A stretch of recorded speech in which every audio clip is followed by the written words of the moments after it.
السلام علیکم۔ السلام علیکم۔ وعلیکم السلام ورحمۃ اللہ وبرکاتہ۔ جی میری کون بہن اور کہاں سے؟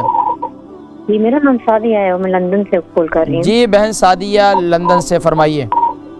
میں آپ سے دو چیزیں پوچھنا چاہتی ہوں۔ جی فرمائیے۔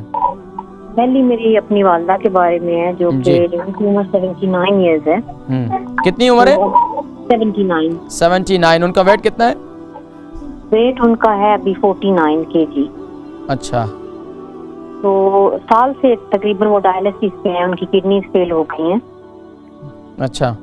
تو اس کے علاوہ یہ ہے کہ سیم ٹائم سے ان کے جو دونوں پاؤں ہیں، ان کے جو بڑے ٹوز ہیں، انگوٹھے جو پاؤں کے، اس میں بہت زیادہ تکلیف ہے اور اس کے اوپر مطلب زخم ٹائپ بنے ہوئے ہیں، اندر سے پیپ اور خون نکلتا ہے دونوں پاؤں کے ٹخنوں پہ؟ جی جو بڑے انگوٹھے ہیں نا پاؤں کے دونوں، اچھا، ان دونوں میں مطلب یہ کہ اوپر چھوٹے چھوٹے طرح سے سوراخ ہے، تو اس میں سے پیپ اور خون نکلتا ہے اور بہت تکلیف میں ہیں۔ وہ رات کو سو بھی نہیں سکتی، چلنے میں بھی ان کے پاؤں میں بہت تکلیف ہے۔ تو جو نارمل ڈاکٹرز ہیں انہوں نے کہا کہ جو ان کی ہڈی ہے ٹوز کی، بڑے جو ٹوز ہیں انگوٹھے ہیں ان میں انفیکشن ہے، لیکن ہم کچھ کر نہیں سکتے۔ اچھا، ان کے ناخنوں میں فنگس تو نہیں ہے؟ فنگس نہیں ہے بالکل، انہوں نے MRI بھی کیا ہے، سارے چیک۔ اچھا، شوگر ہے؟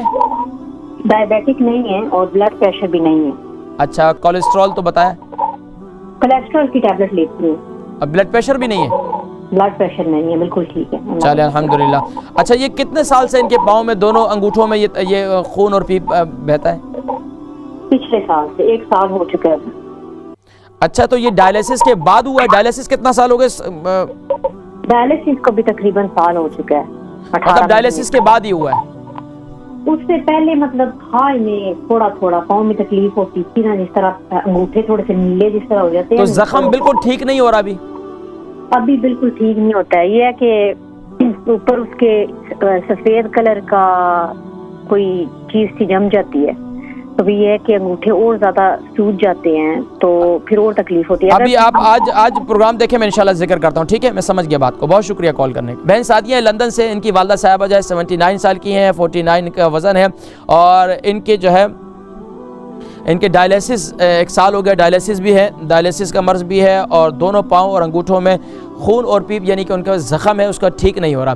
دیکھیں جی میری بہن، اس کے لیے بہترین یہ ہے کہ امی کے جو یہ ڈائلیسس کا مرض ہے، اس کے لیے تو امی کو آپ آب زمزم پلائیں، آب زمزم انشاءاللہ۔ ڈائلیسس کا مرض، حدیث مبارکہ اللہ کے نبی صلی اللہ علیہ وسلم نے ارشاد فرمایا کہ کبھی تم آب زمزم کو جس مرض کے لیے بھی جس بھی مقصد کے لیے استعمال کرو گے، تمہیں کامیابی ملے گی، تمہیں شفا ملے گی۔ تو اب یقیناً ڈائلیسس کا جو مرض ہے یہ انتہائی تکلیف دہ عمل ہوتا ہے، جو اگر 1 سال سے ہو رہا ہے تو کتنی تکلیف دہ ہوتے ہیں۔ بہرحال یہ کہ اب میں نے پوچھ نہیں سکا کتنا ہر ویک میں ہوتا ہے یا 2 مہینے کے بعد ہوتا ہے، کتنا مجھے بھی اس چیز کا پتہ نہیں۔ بہرحال یہ کہ ڈائلیسس کا مرض جو ہے انتہائی وہ ہے، اللہ کریم انہیں شفا نصیب فرمائے، تو اس کے لیے آب زمزم کا استعمال کریں۔ اور دوسرا یہ کہ دونوں پاؤں کے انگوٹھوں میں جو خون اور پیپ ہو رہی ہے، اس کے لیے ایک تو آپ کیا کریں کہ میتھی دانہ اسے جو ہے پیس لیں، اور اس کے اوپر میتھی دانہ اور ہلدی پاؤڈر، میتھی دانہ اور ہلدی پاؤڈر، ان دونوں کو بالکل پاؤڈر بنا دیں، پیس لیں۔ پیسنے کے بعد جو ہے اور اس کے اوپر آپ یعنی کہ اپنے زخم کے اوپر ان کے اوپر لگائیں اور اس کے اوپر سے باندھ دیں، تو انشاءاللہ اس کی برکت سے انشاءاللہ کافی فائدہ ہوگا۔ اور دوسرا کام یہ کریں، امی کو جو ہے نا رات کو میتھی دانے کو جو ہے نا گرائنڈ کر لیں اور امی کو پانی کے ساتھ وہ کھلائیں، اس سے انشاءاللہ کافی فائدہ ہوگا۔